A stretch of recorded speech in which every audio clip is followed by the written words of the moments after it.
Hello friends, a very good morning to all of you.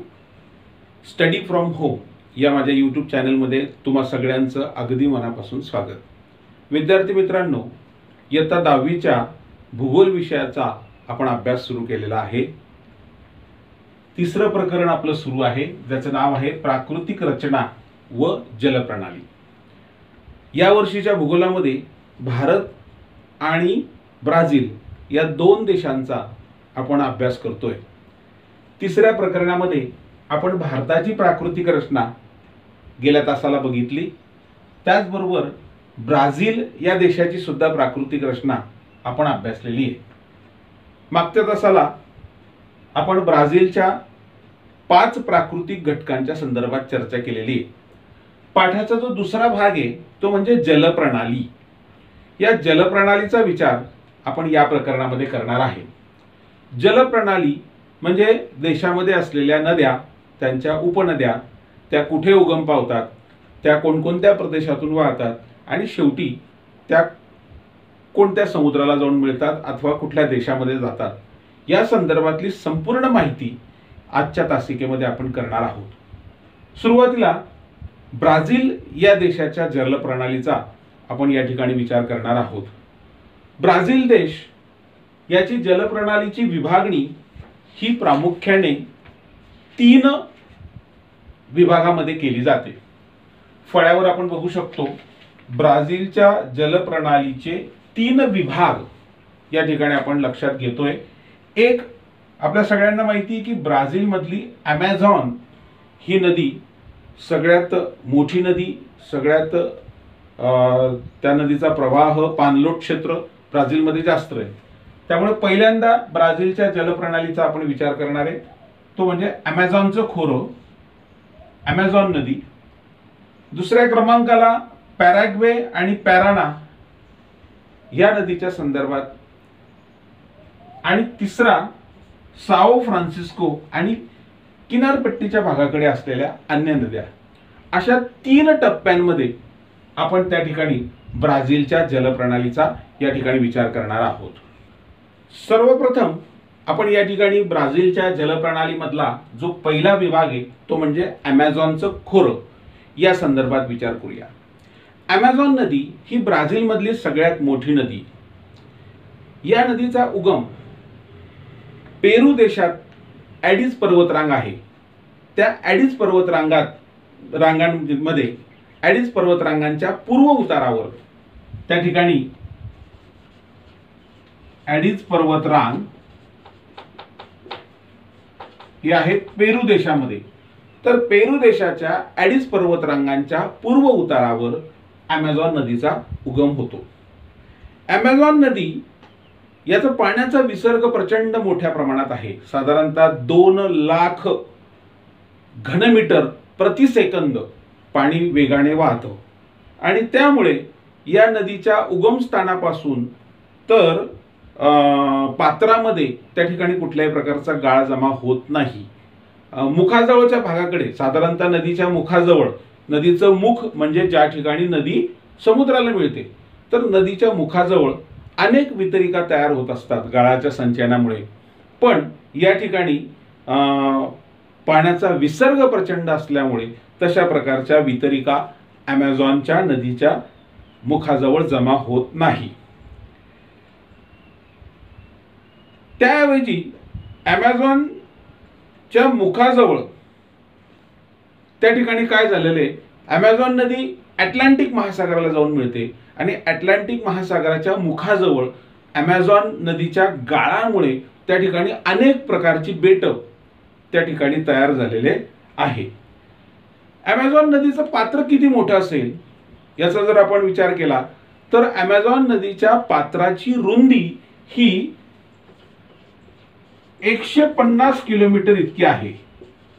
म्हणजे विद्यार्थी मित्रांनो, आपण असा विचार करू शकतो की आपल्या गावापासून 150 किलोमीटर दूर अंतरावर कोणतं गाव आहे. समजा भुसावळपासून धुळे 150 किलोमीटर अंतरावर असेल, उदाहरणार्थ आपलं जळगाव 30 किलोमीटर अंतरावर आहे.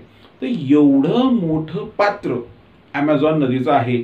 त्यामुळे या पात्रामधून मोठ्या प्रमाणात जलवाहतूक होत असते. तर या ठिकाणी पहिल्या टप्प्यामध्ये आपण विचार केलेला आहे तो ॲमेझॉन नदीच्या खोऱ्याचा. ब्राझीलच्या जलप्रणालीतला दुसरा महत्त्वाचा भाग तो म्हणजे पॅराग्वे पॅराना जलप्रणाली. पॅराग्वे नावाची एक नदी आहे, पॅराना नावाची एक नदी आहे ब्राझीलमध्ये. याचा मोठा पाणलोट क्षेत्र ब्राझीलच्या भूमीमध्ये आहे. त्याचा स्वतंत्र विचार या ठिकाणी आपण या टॉपिकमध्ये करणार आहे. आपल्यासमोर ब्राझीलचा थोडक्यात नकाशा काढण्याचा प्रयत्न केला आहे. या नकाशामध्ये आपण बघू शकतो की ब्राझीलच्या नैऋत्य भागाकडे म्हणजे साधारणतः ही दिशा आपली नैऋत्य आहे.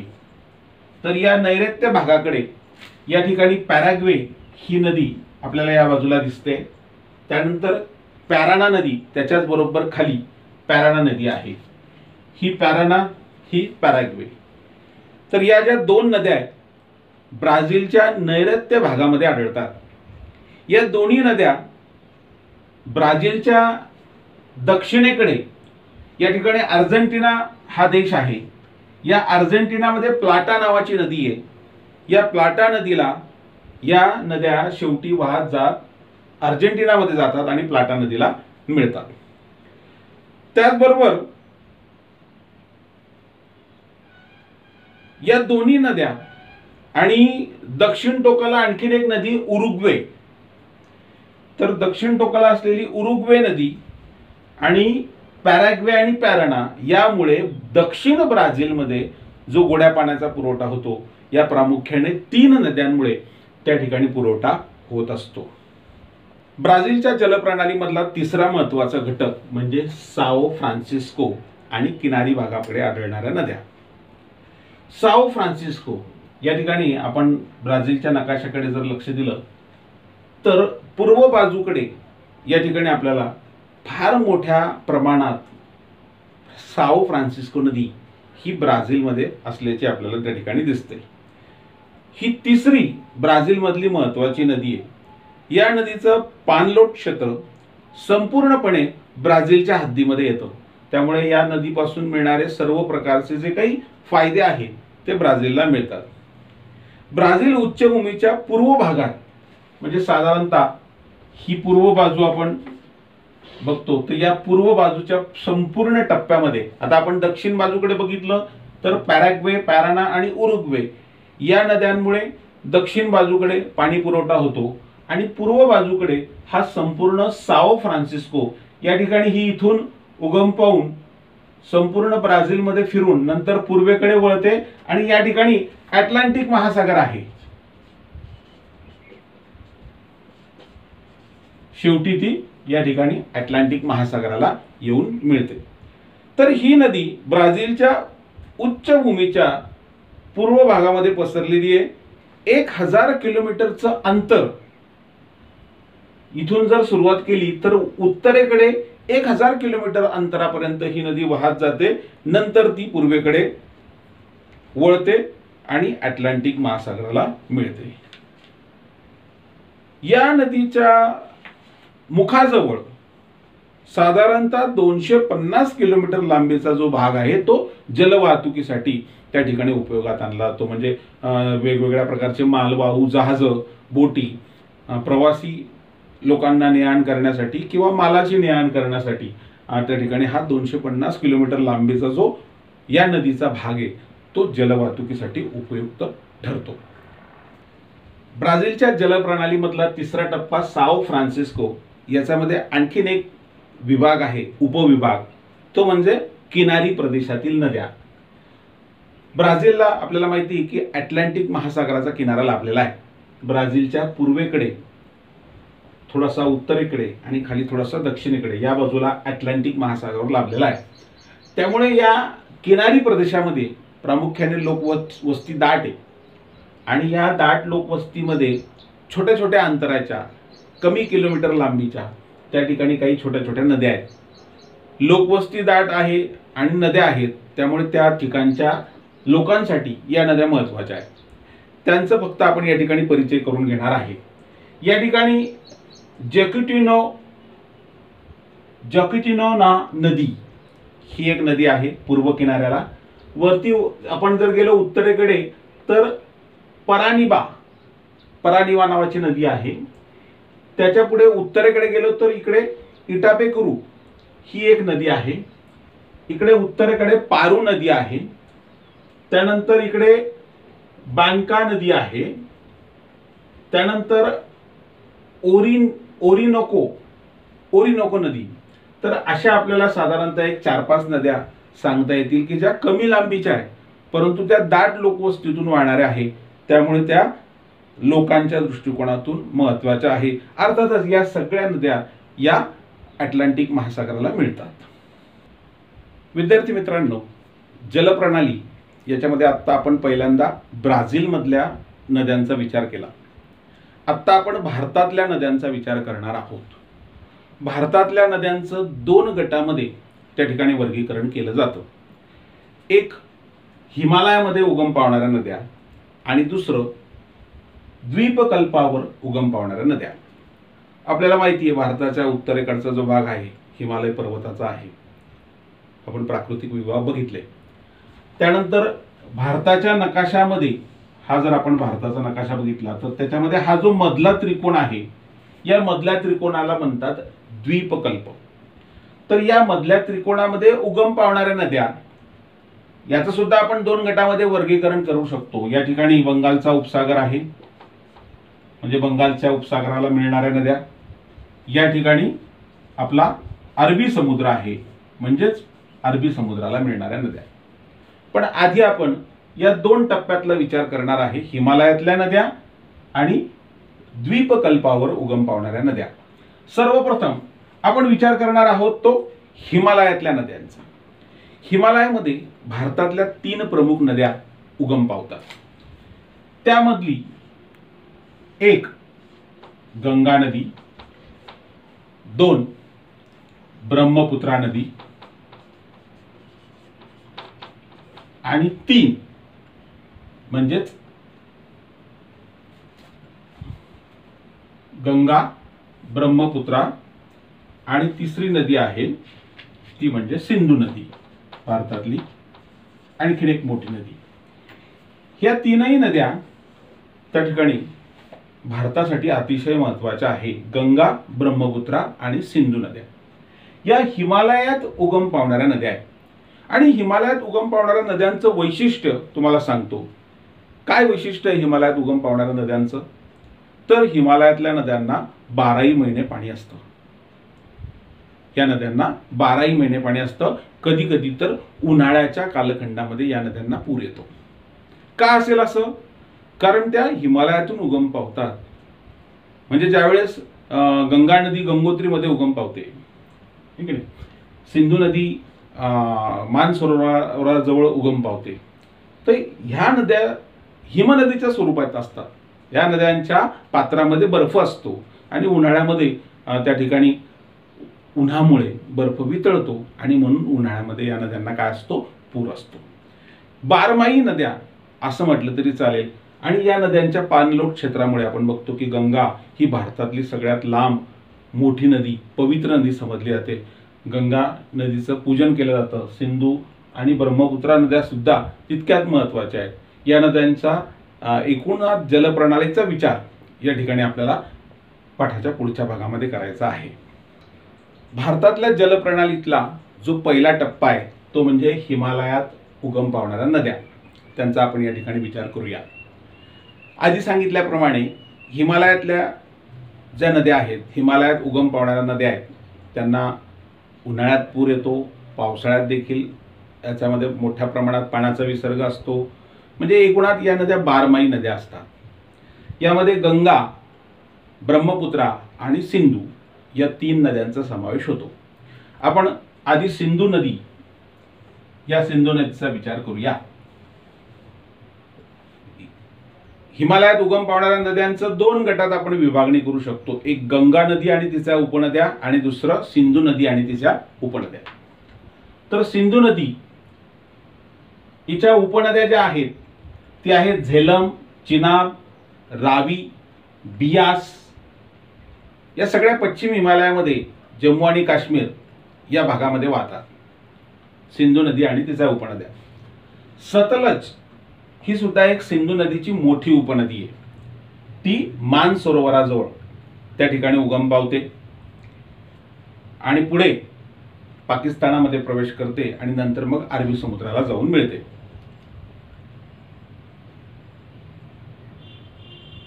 सिंधू नदीच्या नद्यांमधून वाहून आणलेल्या गाळापासून पंजाबचं मैदान त्या ठिकाणी तयार झालेलं आहे. गाळाचं मैदान जे सुपीक आहे आणि म्हणून आपण बघतो की पंजाबमध्ये मोठ्या प्रमाणात पिकांचं उत्पादन घेतलं जातं. चांगल्या पद्धतीने त्या ठिकाणी शेती विकसित झालेली आहे.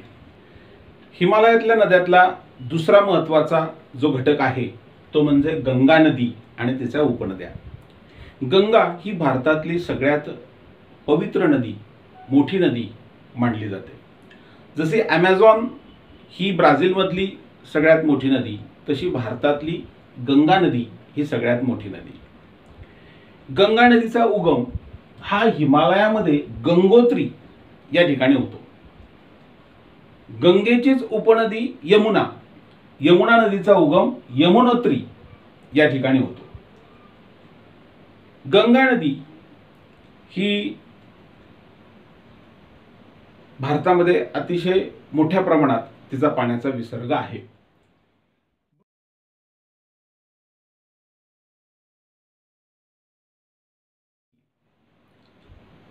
ज्यावेळेस हिमालयापलीकडून येते त्यावेळेस तिचं नाव आहे सांगपो.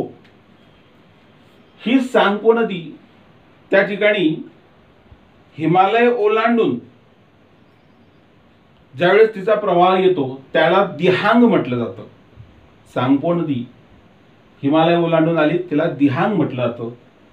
आणि ज्यावेळेस ती पूर्वेकडे वाहते त्यावेळेस तिला ब्रह्मपुत्रा या नावाने संबोधलं जातं. म्हणजे ही ब्रह्मपुत्रा आहे. तर ब्रह्मपुत्रा नदी गंगा नदीला अनेक उपनद्या ठराविक अंतराने येऊन मिळत असतात, त्यामुळे तिचा विसर्ग वाढत राहतो. ब्रह्मपुत्रा नदी सुद्धा गंगा नदीला मिळते. कुठे? तर बांगलादेशामध्ये. बांगलादेशामध्ये गंगेस ब्रह्मपुत्रा नदी येऊन मिळत असते. तेथे पाणी आणि अवसाद यांचा मोठा विसर्ग तयार होतो आणि त्यामुळे विस्तीर्ण असा गाळाचा त्रिभुज प्रदेश त्या ठिकाणी तयार झालेला आहे. आपल्या पठारी भागामध्ये भारताच्या द्वीपकल्पामध्ये सुद्धा गंगा नदीला अनेक उपनद्या त्या ठिकाणी येऊन मिळत असतात. काही नद्यांची नावे आहेत चंबळ, केन, बेटवा, शोन अशी काही आपल्याला नद्यांची नावं सांगता येतील जे द्वीपकल्पीय पठारी प्रदेशामध्ये काय करतात, या उपनद्या गंगा नदीला येऊन मिळत असतात. विद्यार्थी मित्रांनो, भारताच्या जलप्रणालीतला पहिला टप्पा हिमालयात उगम पावणाऱ्या नद्या आपण आत्ताच अभ्यासलेला आहे. आता त्यातला जो दुसरा टप्पा आहे तो म्हणजे द्वीपकल्पीय नद्या.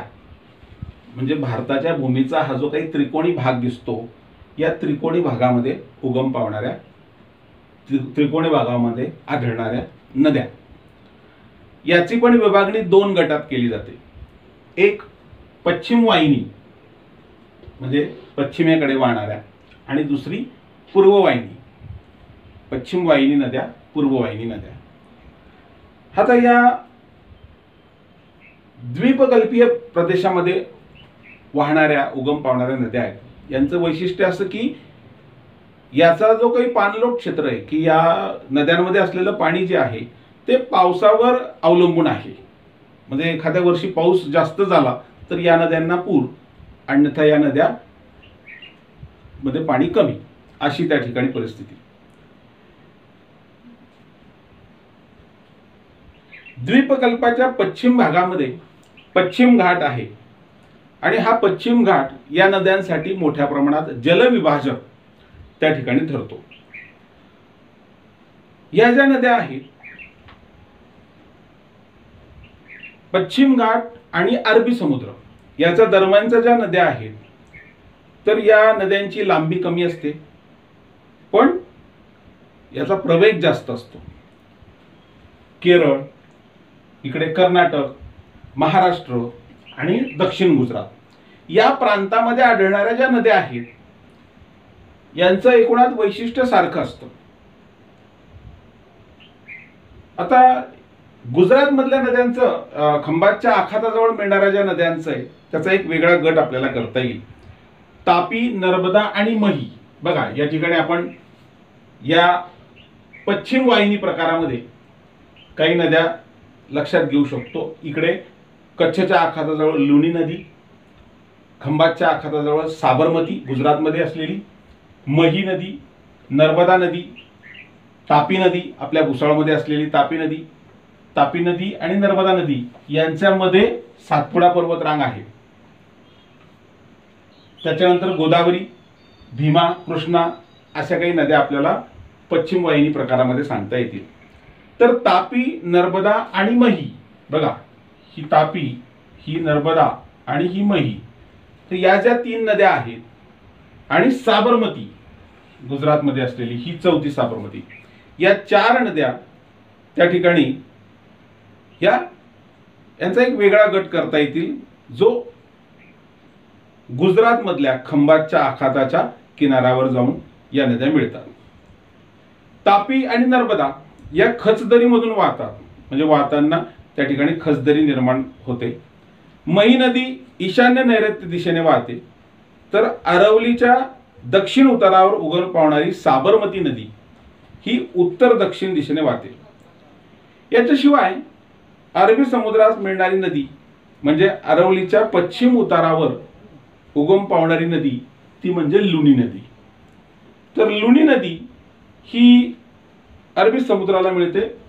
या ठिकाणी कच्छचा आखात आहे त्या ठिकाणी ती अरबी समुद्राला मिळते. दुसरा टप्पा त्याला आपण पूर्ववाहिनी किंवा बंगालच्या उपसागरास मिळणाऱ्या नद्या यांचा या ठिकाणी आता विचार आपण करूया. विद्यार्थी मित्रांनो, भारताच्या जलप्रणालीतला दुसरा टप्पा बघतोय आपण द्वीपकल्पीय नद्या. द्वीपकल्पीय नद्या त्यातला एक भाग बघितला पश्चिम वाहिनी किंवा अरबी समुद्राला मिळणाऱ्या नद्या. आता आपण पूर्ववाहिनी किंवा बंगालच्या उपसागराला, इकडे भारताच्या पूर्वेकडे असलेला बंगालचा उपसागर त्याला मिळणाऱ्या नद्या त्यांचा या ठिकाणी विचार करणार आहोत. यामध्ये गोदावरी, कृष्णा, कावेरी या तीन नद्यांचा प्रामुख्याने समावेश होतो. गोदावरी ही जी नदी आहे पाणलोट क्षेत्राच्या दृष्टिकोनातून भारतातली दुसऱ्या क्रमांकाची मोठी नदी आहे. जशी गंगा नदी पहिल्या क्रमांकाची नदी आहे तशी गोदावरी दुसऱ्या क्रमांकाची. गोदावरी, कृष्णा, कावेरी या गंगा आणि महानदी या ज्या नद्या आहेत या प्रामुख्याने त्या ठिकाणी पूर्ववाहिनी नद्यां प्रकारांमधला एक प्रामुख्याने प्रमुख नद्या आहेत.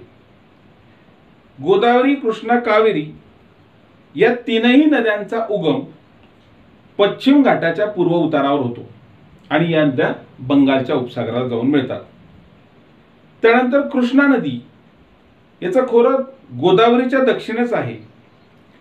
भीमा आणि तुंगभद्रा नदी या कृष्णेच्याच उपनद्या आहेत. कावेरी नदी जी आहे ती, या ठिकाणी जी कावेरी नदी आहे ती कर्नाटक आणि तामिळनाडू या दोन राज्यांना, त्या ठिकाणी या दोन राज्यातून वाहते आणि त्या दोनही राज्यांना पाणी पुरवठा, गोड्या पाण्याचा पुरवठा या कावेरी नदीमुळे होत असतो. यामुळे या कावेरी नदीमुळे तामिळनाडू आणि कर्नाटक या दोनही राज्यांना त्या ठिकाणी चांगला फायदा झालेला आहे. मोठ्या प्रमाणात जलसिंचनासाठी कावेरी नदीच्या पाण्याचा उपयोग केला जातो. तर अशा प्रकारे आजच्या पाठामध्ये आपण प्रामुख्याने काय शिकलो तर जलप्रणालीमध्ये आपण ब्राझीलची जलप्रणाली आणि भारताची जलप्रणाली असा स्वतंत्र आपण अभ्यास केलेला आहे. मला असं वाटतं की तुमच्या लक्षात आलेलं आहे. तुम्हाला हा लेसन, हा पाठ, हा व्हिडिओ जर आवडला असेल तर या ठिकाणी तुम्ही त्याला लाईक करा, शेअर करा आणि सबस्क्राईब करा. पुढच्या तासिकेला आपण नव्याने एका वेगळ्या विषयावर त्या ठिकाणी चर्चा करूया. या ठिकाणी आजचा लेसन, आजचा पाठ इथे थांबूया. धन्यवाद.